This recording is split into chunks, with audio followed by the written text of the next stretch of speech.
It was the Dover Road that lay, on a Friday night late in November, before the first of the persons with whom this history has business. The Dover Road lay, as to him, beyond the Dover Mail, as it lumbered up Shooter's Hill. He walked uphill in the mire by the side of the mail, as the rest of the passengers did. Not because they had the least relish for walking exercise, under the circumstances, but because the hill, and the harness, and the mud, and the mail, were all so heavy, that the horses had 3 times already come to a stop, besides once drawing the coach across the road, with the mutinous intent of taking it back to Blackheath. Reins and whip and coachman and guard, however, in combination, had read that article of war which forbade a purpose otherwise strongly in favor of the argument, that some brute animals are endued with reason, and the team had capitulated and returned to their duty. With drooping heads and tremulous tails, they mashed their way through the thick mud, floundering and stumbling between whiles, as if they were falling to pieces at the larger joints. As often as the driver rested them and brought them to a stand, with a wary, "Wo-ho! So-ho then!" the near leader violently shook his head and everything upon it, like an unusually emphatic horse, denying that the coach could be got up the hill.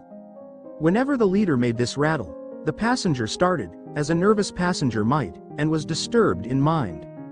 There was a steaming mist in all the hollows, and it had roamed in its forlornness up the hill, like an evil spirit, seeking rest and finding none.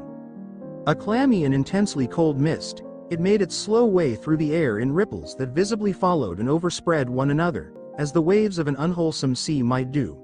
It was dense enough to shut out everything from the light of the coach lamps but these its own workings, and a few yards of road, and the reek of the laboring horses steamed into it, as if they had made it all. 2 other passengers, besides the one, were plodding up the hill by the side of the mail. All 3 were wrapped to the cheekbones and over the ears, and wore jack boots. Not one of the 3 could have said, from anything he saw, what either of the other 2 was like. And each was hidden under almost as many wrappers from the eyes of the mind, as from the eyes of the body, of his 2 companions. In those days, travelers were very shy of being confidential on a short notice, for anybody on the road might be a robber or in league with robbers. As to the latter, when every posting house and alehouse could produce somebody in the captain's pay, ranging from the landlord to the lowest stable nondescript, it was the likeliest thing upon the cards. So the guard of the Dover Mail thought to himself, that Friday night in November, 1775, lumbering up Shooter's Hill, as he stood on his own particular perch behind the mail, beating his feet, and keeping an eye and a hand on the arm chest before him, where a loaded blunderbuss lay at the top of 6 or 8 loaded horse pistols, deposited on a substratum of cutlass. The Dover Mail was in its usual genial position that the guard suspected the passengers suspected one another and the guard, they all suspected everybody else, and the coachman was sure of nothing but the horses, as to which cattle he could with a clear conscience have taken his oath on the 2 testaments that they were not fit for the journey. "Wo-ho!" said the coachman. "So, then, one more pull and you're at the top and be damned to you, for I have had trouble enough to get you to it, Joe." "Halloa!" the guard replied. "What o'clock do you make it, Joe?" 10 minutes, good, past 11. "My blood," ejaculated the vexed coachman, "and not atop of Shooters yet. Tst. Yah. Get on with you." The emphatic horse, cut short by the whip in a most decided negative, made a decided scramble for it, and the 3 other horses followed suit. Once more, the Dover Mail struggled on, with the jack boots of its passengers squashing along by its side. They had stopped when the coach stopped, and they kept close company with it. If any one of the 3 had had the hardihood to propose to another to walk on a little ahead into the mist and darkness, he would have put himself in a fair way of getting shot instantly as a highwayman. The last burst carried the mail to the summit of the hill. The horses stopped to breathe again, and the guard got down to skid the wheel for the descent, and opened the coach door to let the passengers in. "Tst. Joe," cried the coachman in a warning voice, looking down from his box. "What do you say, Tom?" They both listened. "I say a horse at a canter coming up, Joe." "I say a horse at a gallop, Tom," returned the guard, leaving his hold of the door, and mounting nimbly to his place. "Gentlemen, in the King's name, all of you." With this hurried adjuration, he cocked his blunderbuss, and stood on the offensive. The passenger booked by this history was on the coach step, getting in. The two other passengers were close behind him, and about to follow. He remained on the step, half in the coach and half out of. They remained in the road below him.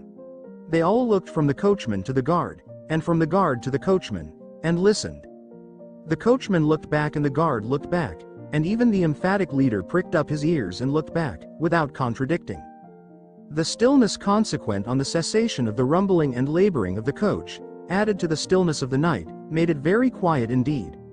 The panting of the horses communicated a tremulous motion to the coach, as if it were in a state of agitation. The hearts of the passengers beat loud enough perhaps to be heard, but at any rate, the quiet pause was audibly expressive of people out of breath, and holding the breath, and having the pulses quickened by expectation. The sound of a horse at a gallop came fast and furiously up the hill. "So ho!" the guard sang out, as loud as he could roar. "Yo there, stand, I shall fire." The pace was suddenly checked, and, with much splashing and floundering, a man's voice called from the mist, "Is that the Dover mail?" "Never you mind what it is," the guard retorted. "What are you?" "Is that the Dover mail? Why do you want to know?" "I want a passenger, if it is." "What passenger?" "Mr. Jarvis Lorry." Our booked passenger showed in a moment that it was his name. The guard, the coachman, and the two other passengers eyed him distrustfully. "Keep where you are," the guard called to the voice in the mist, "because, if I should make a mistake, it could never be set right in your lifetime." "Gentleman of the name of Lorry, answer straight." "What is the matter?" asked the passenger, then, with mildly quavering speech, "Who wants me? Is it Jerry?" "I don't like Jerry's voice, if it is Jerry," growled the guard to himself. "He's hoarser than suits me, is Jerry." "Yes, Mr. Lorry." "What is the matter?" "A dispatch sent after you from over yonder. T and Company." "I know this messenger, guard," said Mr. Lorry, getting down into the road, assisted from behind more swiftly than politely by the other two passengers, who immediately scrambled into the coach, shut the door, and pulled up the window.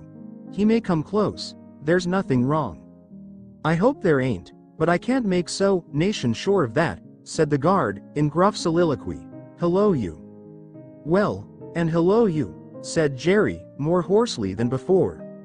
"Come on at a foot pace. Dey mind me. And if you've got holsters to that saddle o' yourn, don't let me see your hand go nigh 'em. For I'm a devil at a quick mistake, and when I make one it takes the form of lead. So now let's look at you." The figures of a horse and rider came slowly through the eddying mist, and came to the side of the mail, where the passenger stood. The rider stooped, and, casting up his eyes at the guard, handed the passenger a small folded paper. The rider's horse was blown, and both horse and rider were covered with mud, from the hoofs of the horse to the hat of the man. "Guard," said the passenger, in a tone of quiet business confidence. The watchful guard, with his right hand at the stock of his raised blunderbuss, his left at the barrel, and his eye on the horseman, answered curtly, "Sir, there is nothing to apprehend. I belong to Tellson's Bank. You must know Tellson's Bank in London. I am going to Paris on business. A crown to drink. I may read this? If so be as you're quick, sir." He opened it in the light of the coach lamp on that side, and read, first to himself and then aloud.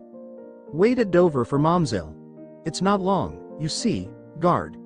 Jerry, say that my answer was recalled to life." Jerry started in his saddle. "That's a blazing strange answer, too," said he, at his hoarsest. "Take that message back, and they will know that I received this, as well as if I wrote. Make the best of your way. Good night." With those words the passenger opened the coach door and got in, not at all assisted by his fellow passengers, who had expeditiously secreted their watches and purses in their boots, and were now making a general pretense of being asleep, with no more definite purpose than to escape the hazard of originating any other kind of action. The coach lumbered on again, with heavier wreaths of mist closing round it as it began the descent. The guard soon replaced his blunderbuss in his arm chest, and, having looked to the rest of its contents, and having looked to the supplementary pistols that he wore in his belt, looked to a smaller chest beneath his seat, in which there were a few smith's tools, a couple of torches, and a tinder box. For he was furnished with that completeness that if the coach lamps had been blown and stormed out, which did occasionally happen, He had only to shut himself up inside, keep the flint and steel sparks well off the straw, and get a light with tolerable safety and ease, if he were lucky, in 5 minutes. Tom.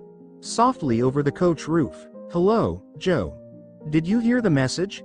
I did, Joe. What did you make of it, Tom? Nothing at all, Joe. That's a coincidence, too, the guard mused, for I made the same of it myself. Jerry, left alone in the mist and darkness, dismounted meanwhile, not only to ease his spent horse, but to wipe the mud from his face, and shake the wet out of his hat brim, which might be capable of holding about half a gallon, after standing with the bridle over his heavily splashed arm, until the wheels of the mail were no longer within hearing and the night was quite still again, he turned to walk down the hill. After that there galloped from Temple Bar, "Old lady, I won't trust your 4 legs till I get you on the level," said this hoarse messenger, glancing at his mare. Recalled to life. That's a blazing strange message. Much of that wouldn't do for you, Jerry.